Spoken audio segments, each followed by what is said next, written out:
listening to the Cross'em Wrestling Entertainment Podcast. Hello, everybody, and welcome back to the Cross'em Wrestling Entertainment Podcast. My name is Tyler Bard. That over there is Noah Cross, the Magician, coming to you live this Sunday morning at 11 rather than 12 today. We have just an announcement. We are only going live on YouTube and Twitch for the time being, not on Facebook. We've been having some issues on Facebook, so if you are looking to watch us live for the foreseeable future, we will still post our content to Facebook afterwards through the links, but we are going to just do live on Twitch on the T-Bard 5195 channel and on YouTube at the Bard and Cross Entertainment. And that's just for the Cross'em Wrestling Entertainment stuff right now, just because of some logistical issues over on Facebook. Because, you know, Facebook, they just love to have issues over there. So we're just going to do that for now. It's better for everyone in this way because you still have a way to interact with us live, but we're just going to get rid of all the issues that are taking place during the live performances. But Noah, we have some incredible action. Remember we said last week that this was going to be an episode where, dear God, every match could headline the night. And I don't think we were wrong. We had a great night of wrestling, and but most importantly, Mr. Cross, how are you doing today?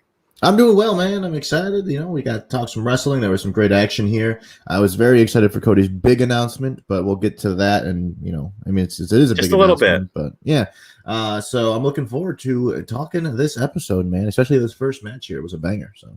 Well, if you're excited about this first match, how about you just take it away, Mr. Cross? I'm honored. I'm honored. As we see the IWGP United States Championship be defended here on AEW Dynamite. What is happening? The forbidden door has been opened. The forbidden door isn't just been opened, it's been smashed with a barbed wire bat. Jon Moxley would take on Yuji Nagata here to open up the contest on the May 12th episode of AEW Dynamite. Jon Moxley entered Daily's place to Wild Thing by the Troggers for his defense of the IWGP United States Championship against Yuji Nagata.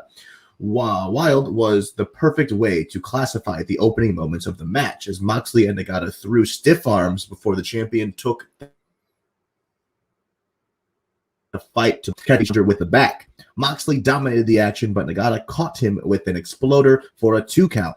He faked the champ out and caught him with a kick, then added another. The grizzled veteran threw a forearm at Moxley, but indicated another physical exchange. The champ dished out a lariat clothesline, and the challenger answered with an avalanche exploder from the top rope. Woo. Okay. Nagata looked for the armbar, but the champ made it to the ropes to force the break. Nagata rocked him with an enziguri, but Moxley rebounded with a short lariat. He looked for the bulldog headlock, but Nagata survived. He could not kick out of the paradigm shift, though, as Moxley successfully retained the title. After the match, Moxley showed Nagata great respect, bowing to him and raising his arm in tribute. What a way to open a show. That paradigm shift was one of the most beautiful paradigm shifts they've hit. And I forget what they call it in Japan. It has a different name, but I don't know. One of the announcers called it by the Japanese name, and I was like, the what? And he goes, well, that's what they call it in New Japan. I'm like, oh, okay. But he did hit it differently. Usually with the paradigm, he just hooks the arms and bang, and he goes down. This one with Nagata, he hooked the arms and he lifted his ass up, and then he hit it. So it was, oh boy, gorgeous paradigm shift. And that was one where I was like, oh no, this is over. I didn't even have to wait for that count. You just knew match. A great way to open up the show. What did you think about this, Noah? No, man, like I said, it was a great way to open the show for sure. It really set the pace for the impactful evening that we were going to have. It's great to see that they're letting the IWGP championships be defended on Dynamite, man. Do you think it'll turn around and be the other way around? Do you think we'll see some AEW stars over in New Japan defending their stuff over there? No. And I just think that's because Tony Khan has a lot to learn, and I'm about to tell you an opinion on Tony Khan, and when we get into this next segment here, I just think they're very prideful right now, AEW, and I think it's gonna hurt them. I feel like they think they know everything, and this episode showed that. Mhm. There were a few things in this episode where I'm like, oh, because it just felt like a cheap copy of stuff we've seen elsewhere. But we'll get into it, especially this next coming segment. We had Cody had his big announcement that he was making for Double or Nothing. And you and I, we were way off, dude. Oh yeah. We were like Daniel Bryan. We were saying all these big names that it could potentially be, when really that wouldn't have made any sense because he's in a storyline right now. So why would he just jump out of his storyline? Cody Rhodes made his way to the ring 1 week after a victory over former friend QT Marshall for a special announcement regarding his Double or Nothing win. He inexplicably referenced political parties and went on a disjointed rant about America and patriotism, and reminded Anthony Ogogo that he didn't leave his home country to chase the UK dream, but the American dream. At Double or Nothing, he will battle Ogogo, but not as the American Nightmare. Instead, he's going to embrace a moniker far bigger than he, that of the American dream. Now, that in itself, that last sentence, goosebumps. That was an incredible part. That promo looked like Cody said, wow, this isn't going to take up 10 minutes. Let me just ramble on about how England is stupid and just act like a heel for 7 minutes before I go, and my daughter's pregnant and I need to have, or I'm going to have not my daughter's pregnant. My wife is pregnant with my daughter, and I need to prove that daddy's not going to lay down. Also, the American Dream is what I'll be performing as next week. It's like, oh, okay, cool, great. You could tell that the fans were just like, yeah. That's just, it felt like they were all looking for approval to clap. And the wrestlers at ringside didn't help. They were all just like, yeah, like it was like the greatest announcement in the world. No, I don't think this needed its own segment of a like big announcement coming through. This could have been like Cody on Twitter, just like a go-go. You fucked with the wrong American. You laid me under the Union Jack. I'm coming for you. Not as the Nightmare, but the American Dream. America, and then cut it off. Bang, done, over. Exactly. See ya. Exactly. This was like 7 minutes of cringe just for him to go American Dream. Like, oh, okay, cool. Is he gonna wear polka dots? That's my big question. Ooh, absolutely. His pants have to be polka dotted. I wish it was a bigger opponent for this big moment of him being I get American why. Dream. It makes sense. I guess. American Dream versus UK bad guy. Whatever. Could have been anybody. Could have been Neville. It should have been like, it could have. It should have been like, no, honestly, it would have been dope. It should have been Miro for the TNT Championship. Oh, if Cody won the damn championship a week after Miro won it, I swear to God, I can't handle it. I'd love it though, because Miro's the perfect opponent for this moment. Yeah, but he's not embracing this like Russian thing anymore. He's not embracing this like Miro. He's more of like the gamer nerd, bad guy, angry nerd. He's getting back to that. It wouldn't have been a long enough build though, but maybe a little while down the road we'll get. Cody versus Miro. Bit of a spoiler there. We will talk about that match at the end of this segment. Sorry. It's okay. It happens. We're assuming most of the people here have watched the content. Well, yeah. And if you haven't, like you're here already, so yeah, it's too late. You can't go back. You can't go back. You must stay all the way through. You're actually locked in. Try to stand up. You can't. See? I told you. Noah, so overall, I give this segment like a D. He was trying to be Triple H and trying to get the crowd on his side before he announced what was happening. And that crowd was just like, huh? Martin Luther King? What? If he had just started with American Dream, I think people would have been on board from the beginning. But he expected us to just figure it out. And it didn't happen, and it was messy. And Cody, this was your first piece of shit that ever happened in AEW. So I hope it doesn't continue. And this is what I mean about the cockiness with AEW, is I think they thought that was gorgeous and that was an amazing idea of a segment. They even planned a whole segment the week before to say like this big. That wasn't a big announcement. He should have just come out wearing the tights. Justin Roberts goes, the American Dream. Everyone would have gone bonkers. But they didn't. Noah. No, I hear you.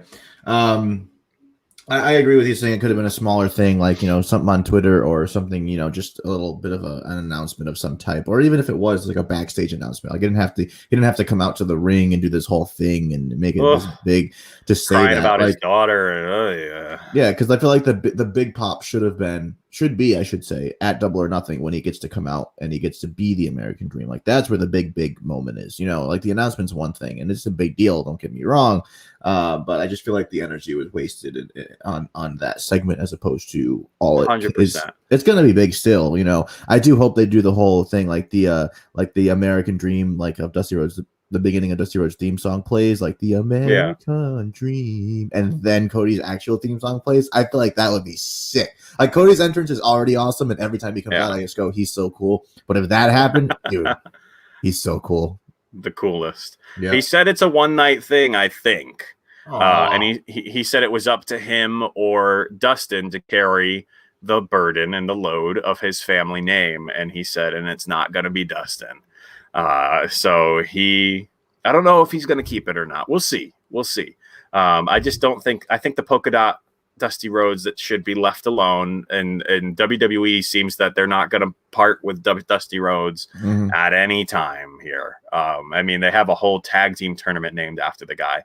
So if this could just be a one-off thing so we can avoid people being like, they're trying to steal it from a WWE and having a fight like that, that would be perfect if we could just please not do that. But let's move on to something that was a bit more exciting.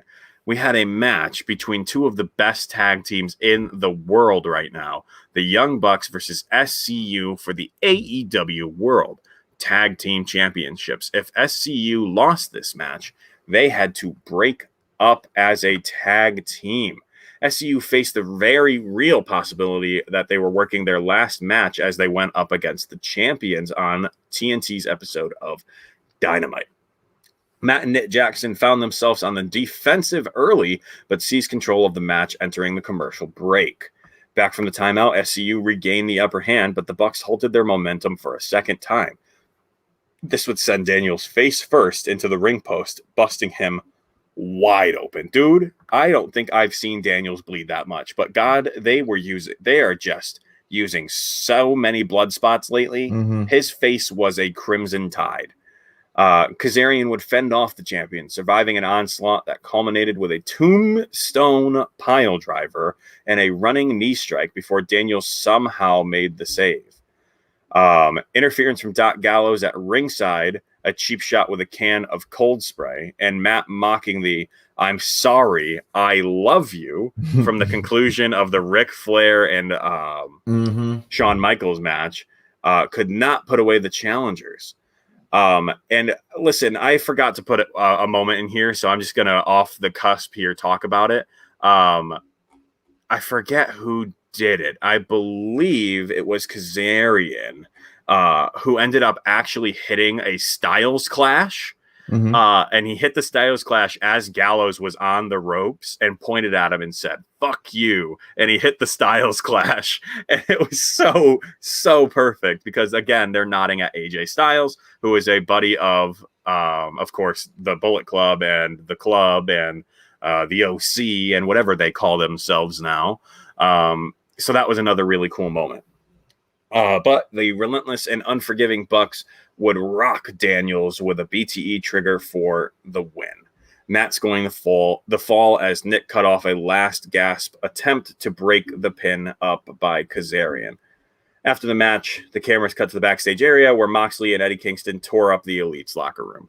Another moment, Noah, right here, I got to take a moment to pause and pick on AEW a little bit. This was SCU's last match. How the match ended, and then they went immediately backstage.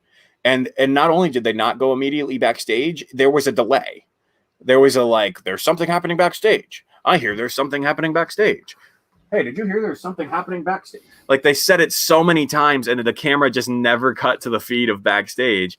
Meanwhile, one of the greatest tag teams of the modern era is no longer, and they're standing in a ring, and the crowd's cheering for them. And we cut to some meaningless segment of Moxley and Kingston tearing apart that was so poorly done. And then they come back from the commercial break and they show them embracing a hug, and that's all we get. Yep. I was like, wow, this is what shows how WWE still holds the cards over AEW in some places, because that would have been such a massive moment. That would have been the music stops playing, both of them on their knees in the middle of the ring. They look at each other, they get up, they hug, they raise each other's arms, they look at the camera, they embrace one more time, and we'll be right back. And they cut to black, and there's nothing else on top of it. You forgot the part where like Frankie Kazarian beats up. Low blow, right? Yeah. No, we already have a heel in Scorpio Sky. We don't need another one. So this is just the end of them for right now. Whether they're going into a developmental side of AEW or they are going to continue with singles careers, we don't know. They both looked incredible in this match, so it would be a damn shame if this is the end of them wrestling. Even if it's for a short time, I'd like to see them stand in the ring and be singles competitors, which is, I think, what the goal is here. They wanted to break up SCU at some point, and these boys are going to fight. But overall, this match, holy hell, you can tell that these guys traveled the world together. You can tell that they've had 40 plus matches against each other. They've shared tour buses. They've shared hotel rooms. They are best friends outside of the ring. Yep. This was one of the best choreographed matches I've seen in a long time. That Styles Clash, I don't think was supposed to happen. I think it was supposed to be a buckle bomb. And the way Matt fell, he was like, fuck it. Stepped over, bang, and he hit him with it. And they're just so good that it worked out. So I think this was overall A+ match. But the ending was just, just they killed it. They killed it with that ending. What do you think? No, I mean, I hear you, right? You see these moments where you have those big career moments where, you know, a tag team is ending or a career is ending or whatever else. And they even, like you said, played back to the whole Ric Flair, Shawn Michaels, I'm sorry, I love you thing, right? Where they're ending the team here. And it was SCU was a big deal. SCU was all a part of All In, the original All In Chicago.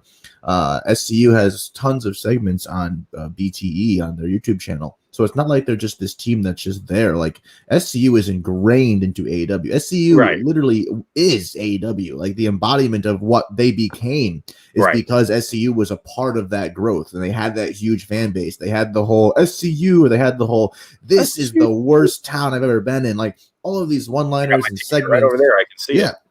All these one-liners and segments and things that they did together. So for them to just not do anything after they're done being a team is just kind of silly. Like, I know Scorpio is a heel, but maybe even he could have had like a moment with them, like something, you know what I mean? Just to be like, we did this together. Like, we made this huge thing. And they didn't have to say anything, but even just like a nice wave, like you said, or a it pose. Just shows how green AEW is and how much of a rookie Tony Khan is.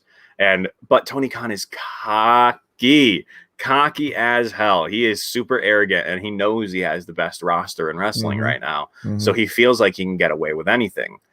His speech last week shows that. His speech at that Blood and Guts was just like, oh boy, he thinks he can get away with anything.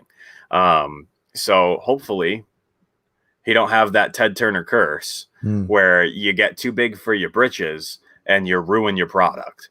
So let's just hopefully we can move on, and this will not happen again. And they will once again, this is in my opinion, two big mistakes in a row in 2 weeks that they are TV mistakes that shouldn't happen. WWE has TV mistakes. I get it. Matt Riddle completely forgot what he was supposed to say to Asuka on live television, and they just cut the promo live. So it happens. It happens to the best of them. But this just kind of felt really embarrassing. And it's a shame, because I hate to leave an embarrassing thing when we're going into something so positive, like the product that we have over in Clovercrest. We'll be right back after the commercial break. Clovercrest Media Group presents a CMG podcast, Keys to the City. Keys to the city, baby. When you see us, so you know. Crossed up by Kobe, little floated to Shaq, and then Shaq goes like this, and the rest is history. Pay attention. Don't tell me what to do, Devil Woman. But speaking of those Lakers, but I hold on. But I didn't make my. I said Denver's gonna win. Yeah, you did. You said that. There's no other show like that. Clovercrest is doing great things right now. Streaming everywhere. Looking for a casual baseball podcast to listen to? Well, Baseball with the Bard, presented by Clovercrest Media, has just what you're looking for. Tyler Bard and Noah Cross cover a wide range of happenings in the MLB, and then dive into a deep focus on the Red Sox and Yankees. Join us every Sunday at 11 a.m. Eastern Standard Time for your weekly dose of Baseball with the Bard. One day. I will get it right one day. Hey, remember how many times you used to do the messages for for your voicemail? It goes something like this. What's going on, everyone? Thanks for locking into another episode of I'll Piss You Up Shortly. This is the podcast where we debate everyday issues, pushing your thought process beyond what's normal. The topics discussed here are meant to be intense, promote growth, and at times may have you feeling a little bit uncomfortable. Me too, a little bit. We may not always agree, and we will more than likely have varied opinions. But with that being said, I can't promise to be your favorite podcaster. Neither do I want to. But I can promise to be transparent, fair, and open-minded. So please, if you think you've got the stamina, passion to debate, analyze, and challenge the normal, please take a number. I promise you, I'll piss you off shortly. Manning lobs it. Burris alone. Touchdown, New York. It's off to Leonard. Defended by Simmons. Is this the dagger?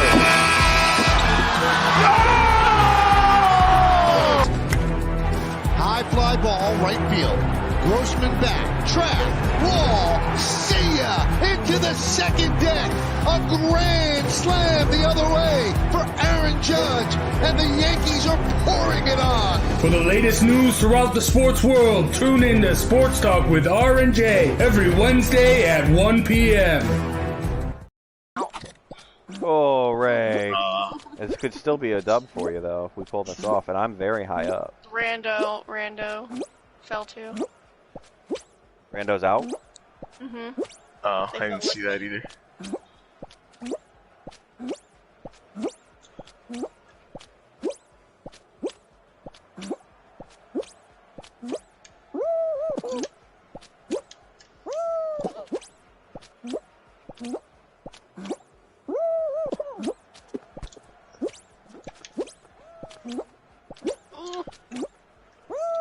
The other dude doesn't have much land left. Got it. Oh, there you go. Dub peace. With a dub to end of the stream. Hell yeah. We had so much fun there on Twitch that night. Me playing with Ray Bay, our friend Kyle, who you can hear in that clip, who sometimes appears on the Crossum Wrestling Entertainment podcast. And my entire viewer audience was playing with us that night too. It was a great night over on Twitch. Remember, if you guys like gaming, you like podcasts, you like all sorts of fun interaction with a great community, come on over to TBard5195 here on Twitch, and you can join in on the fun. Remember, we are streaming live on Twitch right now at the TBard5195 channel, and on YouTube on the Bard and Cross Entertainment page. We are not going live on Facebook because of some of the technical difficulties right now, but as soon as we get that figured out, we will try to get back to that. But for now, for the foreseeable future, we're just sticking to the one or the two places just to avoid any sort of conflict. And I do want to remind you all that we are not a market substitute for AEW's Dynamite. Please make sure that you go watch Dynamite live every Wednesday on the TNT network at 8 p.m. Eastern Standard Time. Mr. Cross, I just know you are dying to be the one who gets to talk about this next match, because it is two of your favorite people going head to head against each other. You want to take it away for Orange Cassidy versus Pac. Absolutely, in this world title eliminator match where we got to see freshly squeezed OC Orange Cassidy take on Pac of the Death Triangle. Man, I love saying Orange Cassidy. The stakes were never higher for Orange Cassidy and Pac than Wednesday night when they battled in a world title eliminator match. The winner to challenge Kenny Omega for the AEW Championship in the main event of Double or Nothing. Pac broke Cassidy's shades early and freshly squeezed answered with a beach rude. break for a 2 count. Yeah, very rude. Dude, can I say, dude, that beach break? I was like, oh my god. For a second there, I was like, it's over. Really? Because he pinned him for like 2 3/4. Okay. Like he almost didn't kick out. And I was like, no way. Oh my, thank God, Jesus. What a hype this match up for it to end like that. God dang. After the 2 count, a two-face Suicida had the King of Sloth style rolling entering the break, but the bastard seized control during the timeout. Pac tossed Cassidy into the guardrails before rocking his opponent with a pair of missile drop kicks, but could only hold him down for 2. Pac tried for a third, but Cassidy casually rolled out of the way as he does, almost as if to taunt his opponent. The bastard delivered a Liger bomb for 2. The crash landing left Cassidy reeling in a need of reprieve. He rolled to the floor, holding his head as referee Aubrey Edwards checked on him entering the commercial break. Back from the timeout, Doc Samson checked on Cassidy, while Don Callis made his presence felt. Callis taunted the bastard, allowing Kenny Omega to slide into the ring and blast Pac with the AEW title. Edwards counted both men down. The match ended in a no contest. Omega and Callis celebrated the outcome, suggesting that Kenny would have the night off on May 30th, as no one had won the match. Tony Schiavone emerged from the commentary table and revealed that Omega will now defend the title against both men in a triple threat match at AEW Double or Nothing. Oh my gosh. I am so excited. This is game over for Kenny Omega. It's happening. I don't think so. Pac is winning that title. Pac is winning that title it's happening. It's going to happen because everyone's going to think Kenny or Orange Cassidy. And I think Pac is going to just sneak that win out somehow. He's going to like dodge an orange punch, and he's going to just, I don't know how. I just feel like it's coming. It is coming. That title is switching hands. I don't think so, but we're not at the prediction episode. So things could change. No, that's coming. Things could change. That's coming. So again, an incredible match. Unfortunate ending because everyone always likes to see a decisive winner, but it did set up something for down the line. We did up next have the coronation of the Pinnacle, though. We got to see the boys who took it to Jericho and his crew of the Inner Circle come out to the ring. The Pinnacle made their way out for the special coronation, a celebration of sorts following their victory at Blood and Guts. MJF touted his faction's success and denied the Inner Circle's challenge from earlier in the night for a rematch. Tully Blanchard put over the Pinnacle and presented them with the expensive watches. Just as the celebration seemingly was about to crescendo, an air horn interrupted the proceedings. Ortiz, Jake Hager, and Sammy Guevara entered Daly's place in a modified four-wheeler, complete with a little bit of the bubbly banner. You totally couldn't see Chris Jericho hiding in the back. You couldn't see him. He was totally hidden, and not once did you see his face appear behind the curtain. It didn't happen. So if you're pretending that you thought you saw Chris Jericho, it was you're lying to yourself. But shockingly, Chris Jericho, he would come out sporting an arm brace, emerging from the back, and issued a challenge to MJF for one last battle. When he denied it, Guevara turned a hose on the group, dousing them in a little bit of the bubbly, or should I say a lot of the bubbly. An irate MJF accepted the challenge, this time for the Stadium Stampede. And if Inner Circle loses, they have to disband forever.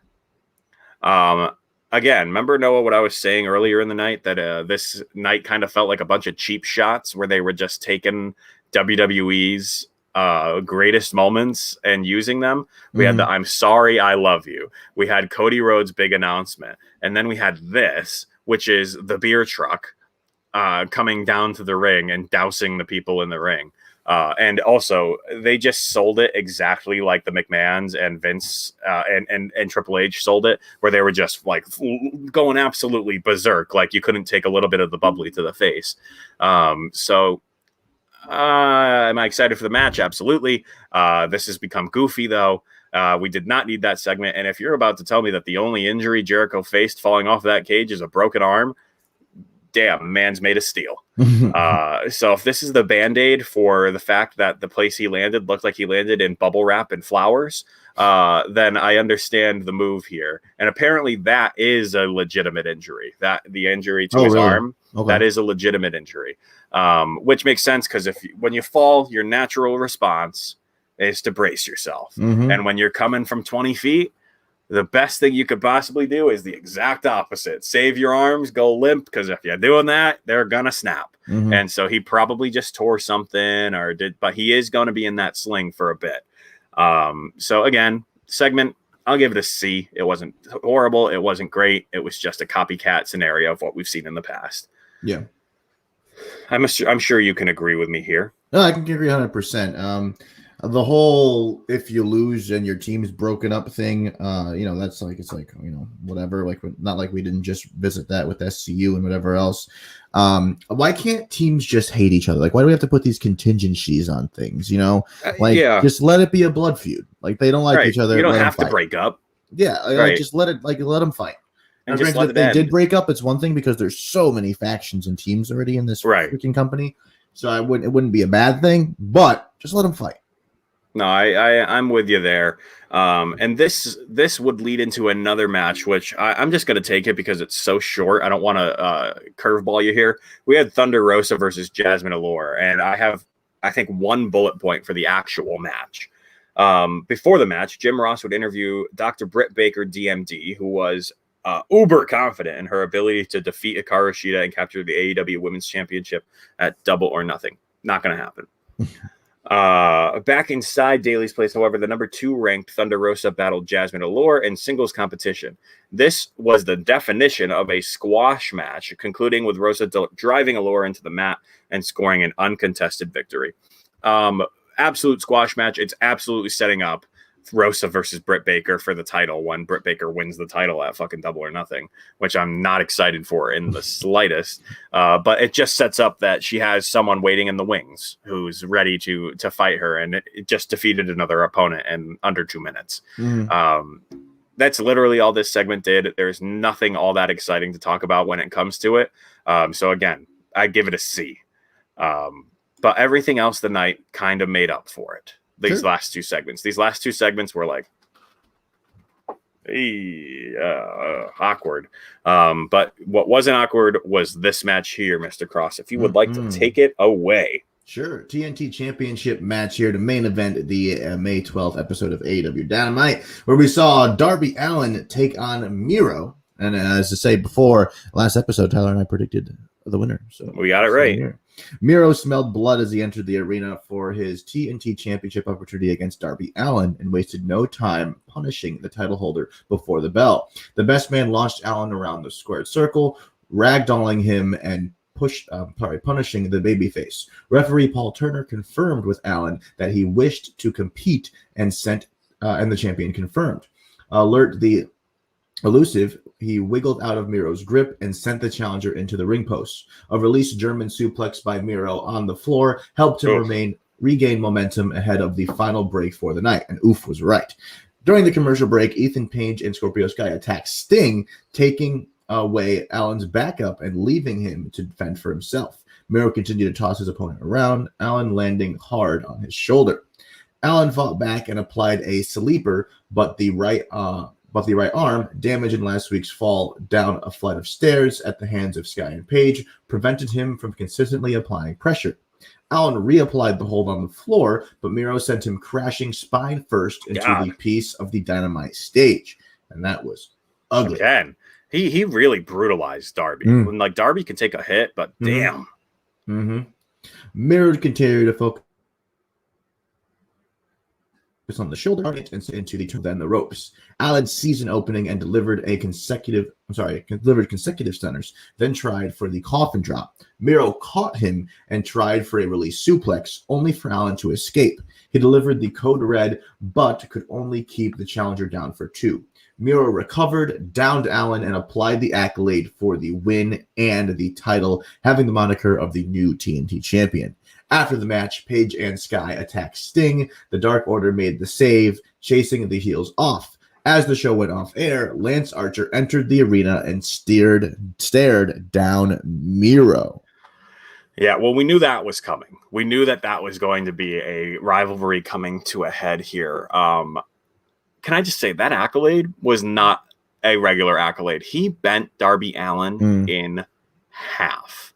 That was the most painful looking accolade I have ever seen. Mm-hmm. He, I don't care how many moves Darby Allin got in. Miro squashed Darby Allin. That was an absolute decimation. And I get it. He attacked him before the bell, so he had a little bit of a head start. But man, that was just a brutalization, an incredible match. Miro looks strong as ever. I don't think he's going to hold the belt very long. I think he'll hold it maybe a month or two, and then at the next pay-per-view, potentially, he will lose it. Not this one coming up, but I don't think he's going to hold that title for long. And then I think maybe he'll start coming after Kenny or someone else who's holding the main title. Okay. How'd you like the match? I thought it was a damn good match. I mean, we predicted the winner, so you always like it when that happens. I don't know if I like Darby losing. I wish he would have kept it because he was a great TNT champion, but I thought the match was great. They beat the heck out of each other. They did a good job. They kept the audience in it. They made sure they covered the part where Sting wouldn't be able to help Allin by just having someone beat him up. Because if Sting just stood there and watched him lose, it kind of been like, all right, I guess, because they're baby faces, but it was kind of like, do something for your guy here. So they made it make sense. They made the match great. I thought they did a good job. Yeah, no, it was definitely a good job. It was a good way to end the night, and with a shock, probably for a lot of people. Everyone probably thought Darby was going to hold that belt for a very long time. We saw through it, but we are wrestling crazed fans, so we can see through a good script. So good night overall. I think I'd give it a B+, maybe like a 4.4. Nothing any higher. I wouldn't go 4.5 because there have been some incredible nights that I've given a 4.5. So 4.3, 4.4. What do you think? I think like 3.8 to 4.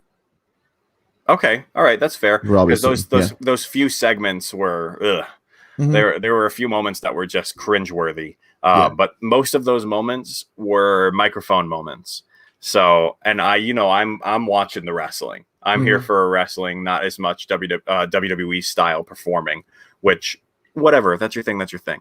But I enjoy the wrestling side of it. So if I was just going based off mostly that's where I give my score. But Noah, I did want to quickly look into our preview for next week. We got a few good matches coming up. We got the Young Bucks versus the Varsity Blondes for the AEW World Tag Team Championships.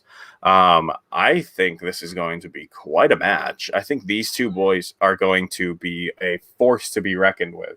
So I'm excited to see what they can do and see where they can be going forward. I don't know if they're going to win, though. I think this is an easy pick for the Bucks. Oh, yeah. The Bucks are taking the championships back home. Come on. It should be a good match, though. Griff and Pillman have definitely looked good. We also have Serena Deeb taking on Red Velvet for the NWA Women's World Championship. This might be where it finally changes hands. I think Red Velvet is going to defeat Serena Deeb next week. Damn. Okay. I disagree, but okay. Yeah. I think it's going to happen so that she can face someone else for the title coming up in the future, maybe Jade Cargill, because Red Velvet has become one of the faces of the women's division. We also have Anthony Ogogo taking on Austin Gunn, finally not taking on an old man, so that's good. We have a actual fair matchup, and I'm sure Austin Gunn is going to be joined by his brother and whoever else is still around from the Nightmare family, or maybe we're going to call them the Dream family from now on. But we'll see going forward. And then we also have Christian Cage versus Matt Sydal. Just as a match. I don't think there's any real preface to it. No. Christian was saying he was going to fight someone from Team Taz, but that's ultimately going to happen at the next pay-per-view. And so he's just taking on Matt Sydal. Matt Sydal saying that both of these guys are going to be in the Double or Nothing Battle Royale. And Sydal saying he's going to have a better appearance than last year because Christian mocked his entrance where he nearly broke his shoulder in his first appearance with AEW. And then we're going to find out whether the Pinnacle accepts the Inner Circle accepts the rules of the challenge of the Stadium Stampede. So it is going to be an interesting episode next week. I'm definitely looking forward to it. But before we finish up, I just want to remind everyone we are not currently streaming on Facebook. We are streaming live over on YouTube on the Bard and Cross Entertainment YouTube page and over on Twitch on the T-Bard 5195 page. That is just a logistics thing, but we will get back to Facebook as soon as we possibly can. Also want to remind you that we are not a market substitute for AEW Dynamite. Make sure you go watch Dynamite live every Wednesday on the TNT network at 8 p.m. Eastern Standard Time. And if you are indeed a fan of podcasts, why not go over and check out Clovercrest Media? If you love Clovercrest Media podcasts, well, go check them all out at clovercrestmedia.com for a wide selection of great shows covering sports, business, relationships, pop culture, politics, and true crime. There are 26 shows on the CMG network, and if you don't find one you like, start your own. We can help you launch your podcast for as little as $15 per month. Clovercrestmedia.com is the website. Make sure you check it out and tell your friends about it. You can visit clovercrestmedia.com and click on the link for the latest of info for your CMG Sports podcast, as well as blogs and video with all of the latest info. Noah, another successful episode again. Thank you so much for joining me, and we will see everybody else on the next episode of the Crossum Wrestling Entertainment Podcast. See you all next time.